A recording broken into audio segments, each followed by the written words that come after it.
Почитувани, добре дојавте. Промените во донаторските политики го менуваат лицето на граѓанското општество во земјите од Западен Балкан. По заминувањето, односно затворањето на УСАИД, многу организации се соочуваат со неизвестност, намалена поддршка и потешка битка за опстанок. Што значи ова за демократијата, за транспарентноста и активното граѓанство во земјите од регионот?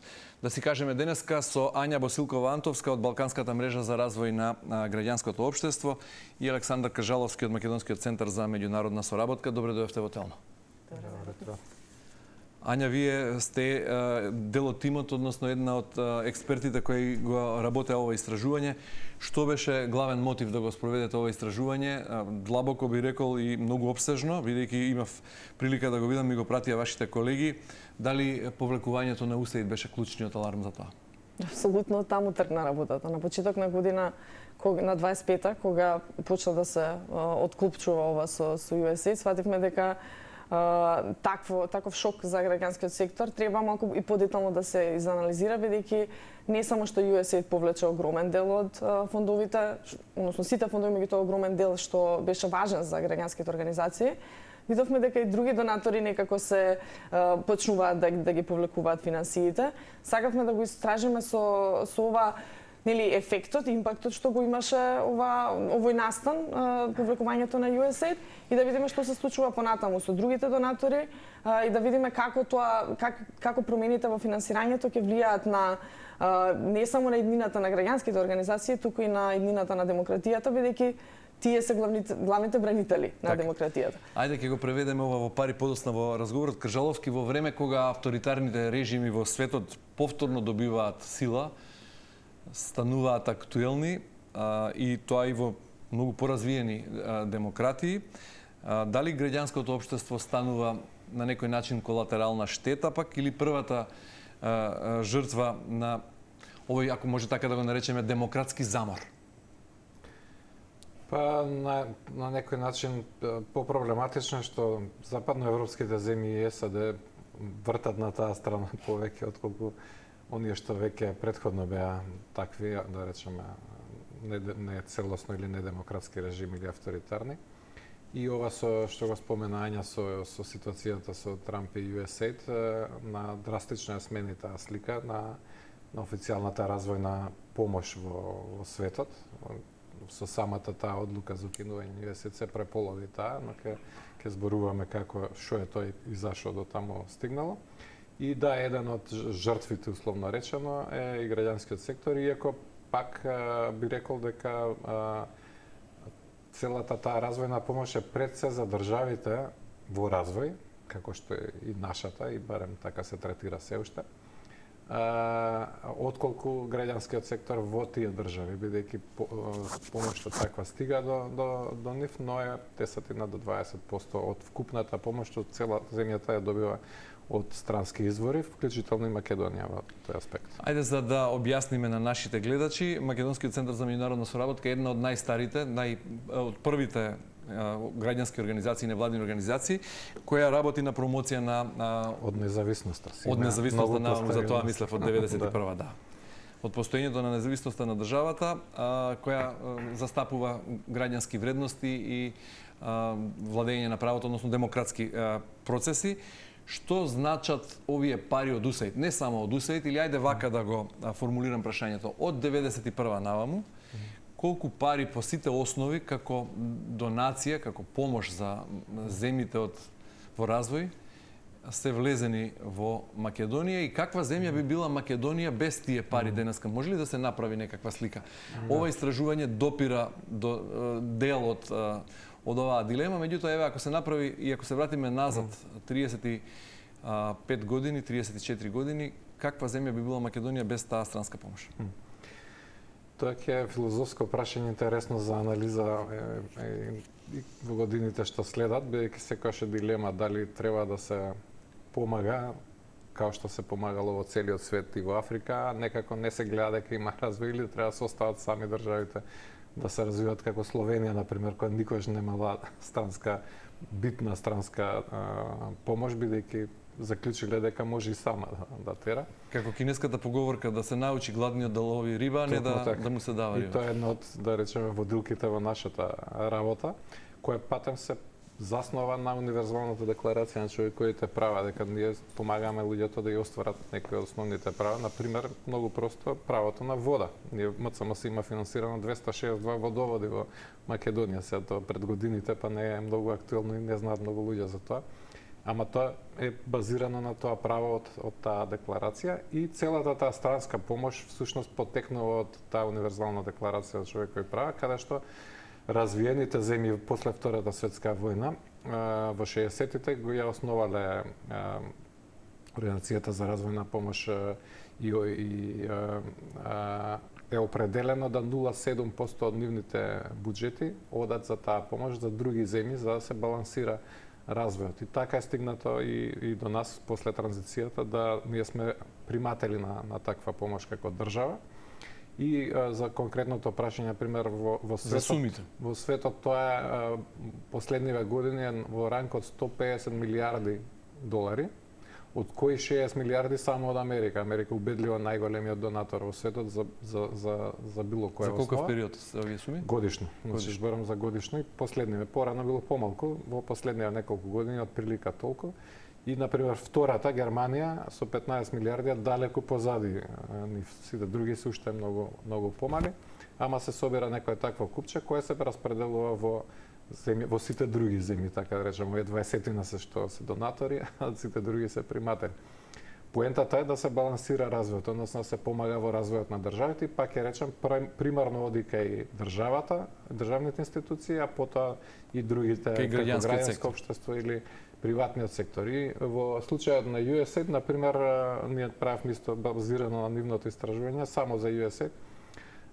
Од податоците што се објавени на нивните вебсајтови, отприлика помошта за Македонија надвор од воена помош, пошто има и таква, околу 400 милиони евра било воена помош во опрема или во пари за нашата армија од САД, има милиарда и 400 милиони во овие 30 на години од САД, не само преку USAID, ама главно преку USAID. Од нив 950 милиони, односно големо мнозинство, завршиле во државни институции, од кои пола во правосудството. Колку од нив се украдени вкупно? Тоа не може да знаеме. Имаме ли таква анализа? Истражувања се правени? Генерално нема многу можности за крадење, ама може да се дискутира дали се паметно употребени или дали се ефективно употребени, бидејќи знаеме каква е состојбата сега во правосудството и покрај толкава огромна инвестиција ето од американците за тоа. Ама на пример АКМИС системот е платен од тие пари. Добро, друг пример освен Словенија, успешен кој не добил странска помош има или нема? Не, генерално се тие по западните земји се давателите, сите други се приматели. Нема, сакам да речам земја од транзиција каква што била Словенија во 91-а, станала успешна без странска помош. Веројатно се помалку таквите примери. Да, и веројатно во таа смисла можеме да, ако рековте филозофски би било одговорот на тоа прашање, веројатно дека таа помош и помогнала на Македонија. Не би била Македонија денес земја само минус 262 водовода, ако не ги добивала тие пари. Веројатно и така, да. Значи и во многу други сектори и сфери е помогнато. Како и во многу други работи, колку пари, толку музика. Значи се е тоа инвестиција во развојот. Дали ние сме употребиле паметно, дали најрационално било сето тоа што се направило, ќе си остане прашање дали некој успел да украде нешто од тоа, ама е многу неверојатно бидејќи има посебно со USAID има големи ревизии од Америка за сите тие пари, така да не е баш верно дека да се очекува дека нешто е злоупотребено, ама не е употребено правилно, така да речем, или нема ефекти од тоа што требало да се направи.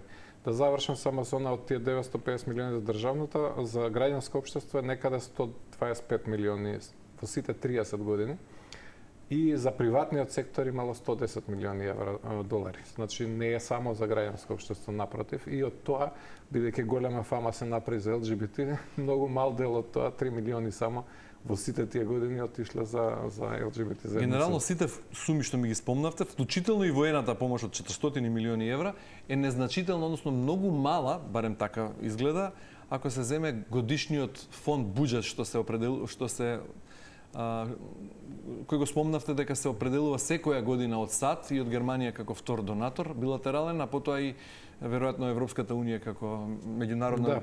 Фактички Европската унија е најголемиот донатор во Македонија, традиционално, бидејќи ова со ЮСЕ околу 30 милиони евра годишно, а ЕУ дава меѓу 70 и 80 милиони евра само со ИПА помошта, која е грантовска башка од кредити и сега во планот за раст кој се уште повеќе средства за тоа. Имаше порано во почетните години билатерални донатори. Ние најмногу бевме од Холандија финансирани, но како се станавме кандидатка за членство, се пренасочи главно преку каналите на Европската унија, а не билатералните, иако дел останува. Швајцарија, бидејќи не е членка на Европската унија, и ден денес доста битен финансира, околу 18 милиони евра годишно Швајцарија обезбедува за разни програми, главно за заштита на животната средина, за економија и за граѓанско општество и демократија.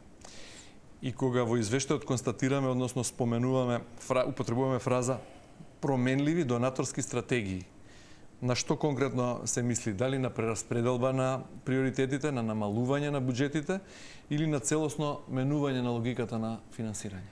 Пред се и на намалување на буџетите и на пренаменување кон други цели.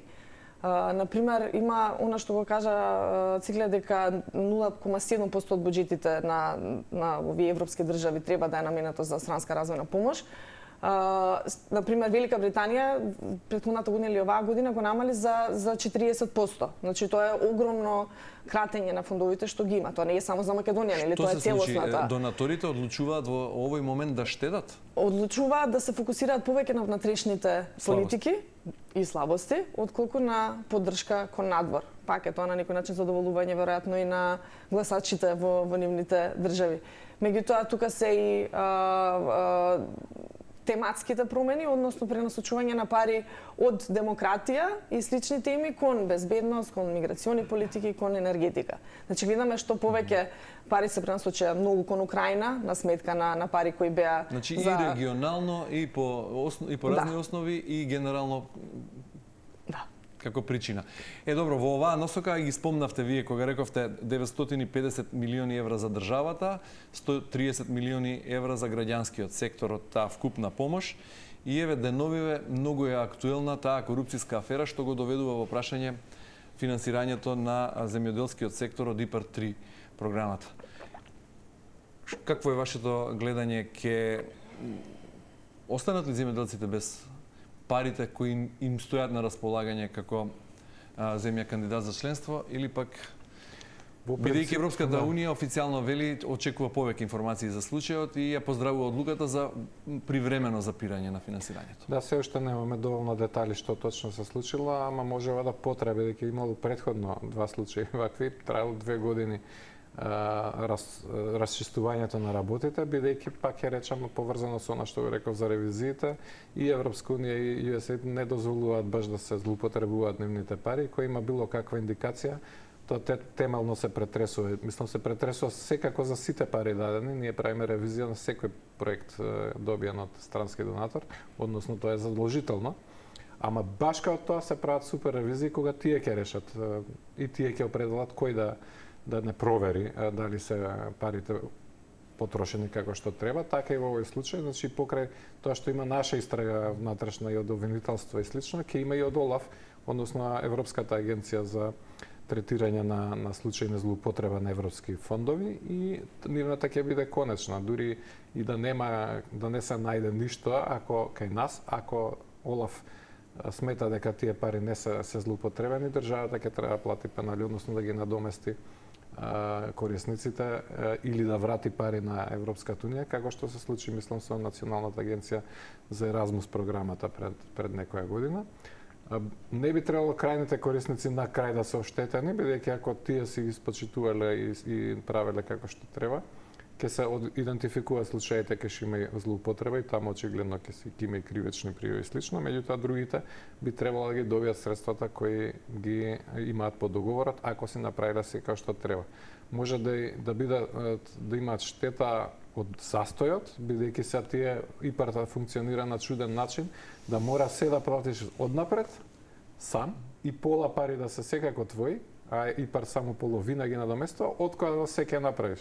И се има случаи кај што сите луѓето си ги завршиле работите, се задолжиле да платат сето тоа и сега ќе треба да чекаат година две дур се расчисти ова за да ги добијат своите 50% од ИПАР донацијата. Ама верувам дека тоа на крај ќе се случи. Значи во секој случај неповолно ќе влие за земјоделците кои веќе инвестирале, а генерално дали може да смени дел од политиката, односно од бидејќи ова создава перцепција за одредена земја, го спомнавте вие и Еразмус програмата и претходно други слични корупцијски афери имало и генерално како тоа влијае врз може да се зборува за намалување на фондови, за намалување на пристап или генерално не, бидејќи се тоа подолгорочни и 7 годишни буџети програмирани и планирани и да, веројатно ќе се пропушти година или две во искористување на тие средства, ама ќе се стави пак во ред и ќе се продолжи програмата на нови основи, односно на истите основи, ама со нови луѓе веројатно и со расчистени процедури, односно ќе се зајакне во самата ИПАРТ агенција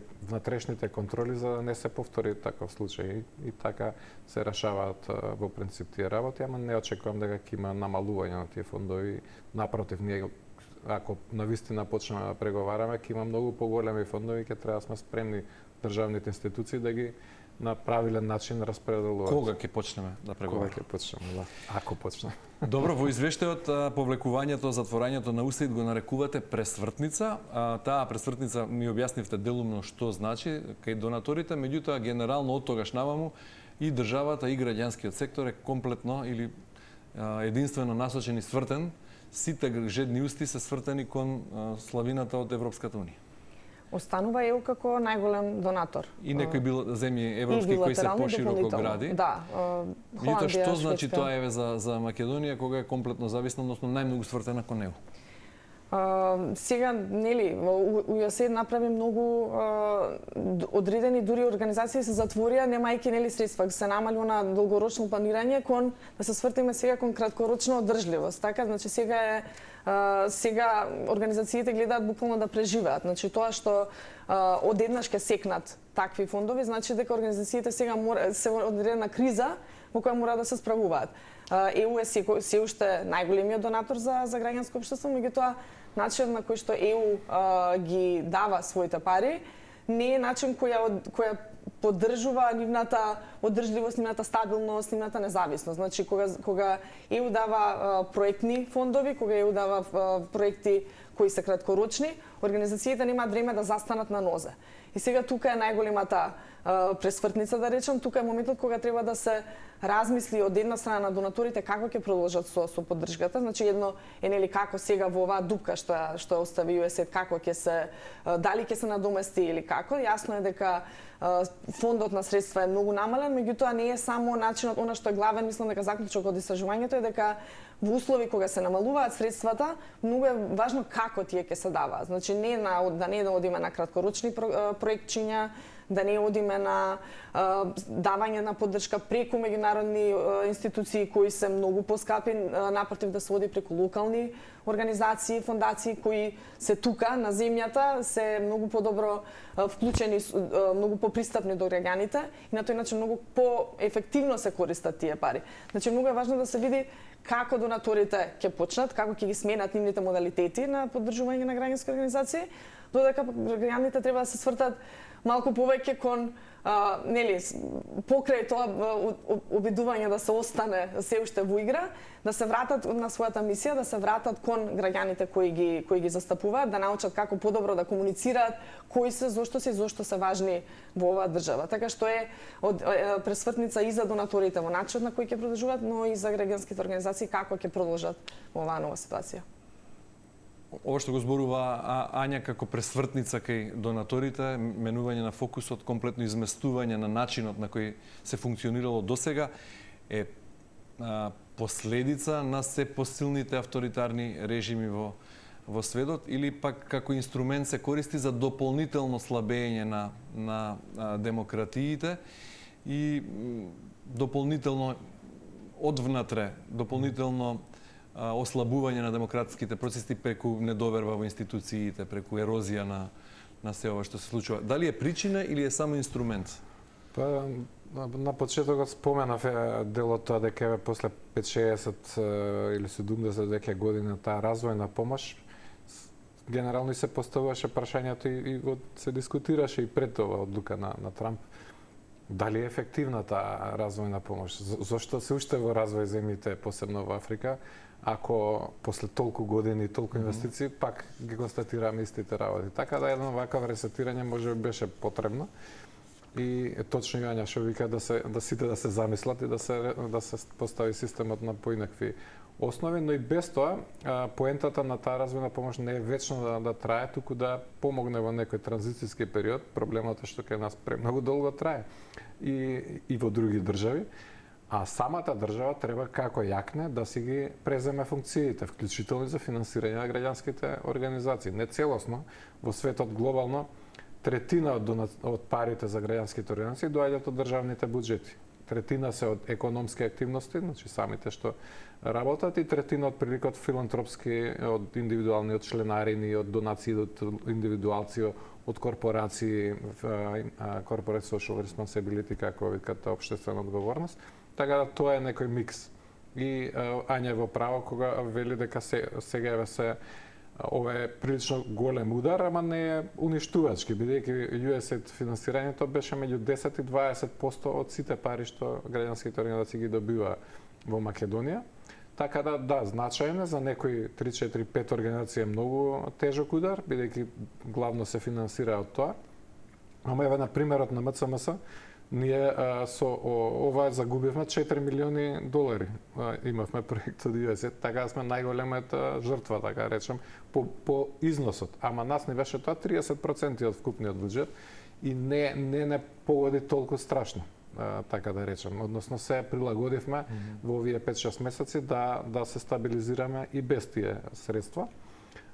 Така да не би рекол дека е уништувачки и ние продолжуваме понатаму. Но е причина повеќе да работиме повеќе со државата, за да се навистина зголеми тоа финансирање не за нас, за генерално за граѓанскиот сектор и самите граѓански организации да се отворат повеќе кон граѓаните и компаниите. А генерално колку ова кратење на донациите од странство може да влијае на демократските процеси во Македонија и на генерално приближувањето на Македонија кон Европската унија? Па граѓанските организации се огромен дел од таа демократизација на државата. Значи без граѓанските организации да бидат корективот на власта, без тие да следат дали политиките што се донесуваат се соодветни, дали тие се имплементираат така како што треба, државата го губи, граѓаните го губат најсилниот монитор, најсилното око, најсилната свест. Значи граѓанските организации се тие кои ја држат под контрола власта. Така што секнувањето на средствата, што повлекува секнување, затварање или можеби не затварање, она што вели Цикле, големите организации во главниот град најчесто, не зборам само за Македонија, зборувам и за во регионот, обстана заради тоа што имаат повеќе фондови од повеќе донатори и така натаму. Меѓутоа во надвор од Скопје, мали организации беа многу силно засегнати, дури се затвара баш поради ова. Така што различно го погоди секторот, меѓутоа во секој случај намалува улогата, намалува можноста за активност, за делување на граѓанските организации. Ако има помалку пари, организациите ќе можат помалку да работат и ќе можат помалку да влијаат на демократијата. И во таа смисла повторно ќе речеме се преиспитува генерално глобално светот таа донаторска помош која трае веќе 70 години, дали е ефективна, дали дава резултати или не дава резултати и се менуваат основите, корените и целите. Меѓутоа во исто време јакнат глобално авторитарните, десницата со авторитарни тенденции не само во Европа, секаде. И во таа смисла е прашањето позагрижувачки. Дома демократијата е условно кажано засегната од помал прилив на пари, а генерално светот исто така оди во таа насока, па такво е прашањето дали во таа насока демократските тенденции се засегнати и загрозени. Да, на некој начин дури има тенденција на одење во друга крајност. Например, ние како организација стапуваме да има поголем државен буџет за граѓанските организации. И тоа е секаде тенденција во светот. Кажа веќе дека треба државите сами да си преземат тоа. Но ја става во опасност дека државата ќе искористи финансирањето за позначително влијание на своите политики. Трамп сега тоа го прави. Почнува финансирање на подесничарски фондации, друженија и слично. Или што го прави Орбан во Унгарија. Таму веќе има на 250 милиони евра, мислам дека е државната помош за граѓанските, ама нивните граѓански организации. Така да може да отиде или во Србија скоро 80-90 милиони евра е финансирањето, кај нас е помалку од 10 милиони евра годишно од државниот буџет, од сите извори државни, за сите граѓански организации. Само 10 милиона, односно 11,5 година за граѓанските организации, баш као спортски здруженија и слично. А еве во Србија и во Унгарија се многу поголеми, ама таму е проблемот на така наречени гонгос, односно државни невладини организации кои ги промовираат политиките на оваа поентата на граѓанските организации. Всушност не сме ние против владите, туку што рече Ања, граѓанска контрола и како и се да се види дали тоа што се прави е добро или може да се направи подобро и да се укажува на тоа постојано. И колку во оваква ситуација каква што ја опишавме, вие велите нема тоа да не уништи сосема, меѓутоа ќе ве ослаби како граѓански сектор. Колку граѓанскиот сектор може заедно со медиумите и со сите други лостови во општеството да остане коректив на власта, што конкретно ова значи за демократските процеси во Македонија и прашав за нашиот пат кон Европската унија. Да почнем јас, па Ања нека заврши. Ања демно одговори. Истражувањето да генерално да прво да разбереме дека улогата на граѓанските е тоа коректив да биде, а не против власта персе. Да укажува напор, бидејќи е поблиска до граѓаните, особено за одредени целни групи, како е лицата со ретки болести. Тие си знаат што е проблемот најдобро, тие го знаат решението, нема што државата многу, таа треба помогне да се реши тоа. И така да се канализираат работите. Треба да се пази на тоа да ако навистина се успее во финансирањето да државата го преземе и разбере дека е тоа добро на државата, да не се оди во таа крајност каде што тргна Унгарија и Србија за финансирање само на своји организации, тука да тоа биде транспарентно, со цел повторно да се чујат и други гласови. Ние не можеме во граѓанскиот сектор да се разбереме за некои работи, ние меѓу себе се расправаме за одредени теми, а не па со владите. Така да тоа треба да се негува и да државата го поддржува, а не да се плаши од Има ли алтернатива граѓанското општество за секнатите фондови од УСАИД, да речем? За да остане коректив на власта и да не падне, да не се доведеме во ситуација како Србија и Унгарија, да граѓанските организации во Македонија се финансираат од државата. Па да мора да промовираат нивни генерално ги споменавме дека прво фокус кон граѓаните, барење ние сме држава на солидарност по земјотресот, ние многу имавме таа солидарност и давање на граѓаните за такви организации, Црвен крст и слично или извидници или што и да е, така да има таа традиција, малку се изгуби низ традицијава, ама тоа е патот, дека самите граѓани треба да го финансираат тоа, предпријатијата, но и државата. Ама многу работи може да се направат и без пари. Например, здружение има едно кое не е ни регистрирано на Точак, кое издействува уште во времето на Коце Трајновски 160 километри велосипедски патеки да се направат, што си ги користиме и се развива тој понатаму. И Шилегов, кој беше градоначалник, продолжи со тој проект. Така да многу работи може да се направат преку граѓанските организации без многу пари. Така да не го врзуваме сето тоа влијанието директно со парите, иако да, е значајно. И пак ја речам, поише треба да се свртиме внатре, вклучително и од владините, државниот буџет, отколку да чекаме стратски нации. Добро, генерално за граѓанското општество во современиот свет, што е најголема закана? Дали се тоа политичките режими или економската несигурност? Потребата сите да се свртат кон себе и да си ги чуваат парите? Па, и двете, веројатно, затоа што или дезинформациите, можеби. Да, значи ова што се случи со USAID не само што нели беше финансиски удар, од една страна отвори едно поле на аргументи за тие авторитативни и либерални, да речам, тенденции актери, кои го искористија тоа како еве сега оправдување дека овие вредности не треба се поддржуваат, нели збориме за права на жени, за права на малцинства, родови малцинства и така натаму, и се искористи буквално ова како простор за напад. Меѓутоа не е напад кој е аргументиран, не е напад кој е издржан, туку буквално со ширење дезинформации за тоа како и зошто се употребувале пари. со единствена цел да се удри на кредибилитетот, на легитимитетот на граѓанските организации. И во едно општество каде што сме можеби не доволно медиумски едуцирани, не знаеме како да ги разбереме информациите на кои сме изложени. Апсолутно секторот е многу погоден од тие дезинформации, од тоа колку ние не чиниме. Напротив, токму тоа е тоа што граѓанските организации сега треба што повеќе да го прават, да покажат каде е нивната вредност и каде, доколку тие не би постоеле, што се граѓаните губат. Значи, одговорот би бил комбинација од повеќе фактори. Политички режими, економска несигурност, дезинформација, сето тоа е закана за граѓанскиот сектор. Точно. И за крај би сакал уште еднаш конкретен одговор на прашањето, бидејќи трендот за стеснување на просторот за граѓанскиот активизам е стеснет и во поразвиени демократии од Македонија. Што очекувате во наредниот период на демократски план да се случува во Македонија, имајќи ја предвид целата слика? Мислам дека ќе јакне демократијата, ќе стагнира или ќе одиме назад? Бидејќи битката за демократија е вечна. Кај нас предпоставам ќе следи патеката на она што се случува во Европската унија. Дали таму ќе продолжи тенденцијата на тие движења кои и во Европската унија се по-чести, по десно или крајно десничарските партии во европските земји добиваат предност и тие ја водат оваа промена кон ограничување на граѓанскиот простор. Но мислам дека гледано подолгорочно тоа се циклични процеси. Ова ќе трае некое време и едно време ќе се констатира дека и вака не оди и после ќе се почне да се враќа назад, да се враќаат тие слободи и граѓани и права, ја би ги посочил скандинавските земји кои па и таму се десничари. Во Шведска е еден најголем донатор кај нас. Да, но тие на пример беа единствените што го постигнуваат 0,7%. Америка е најголем донатор, ама они 0,1 до 0,2% од нивниот GDP издвојува и со се тие силни милиарди.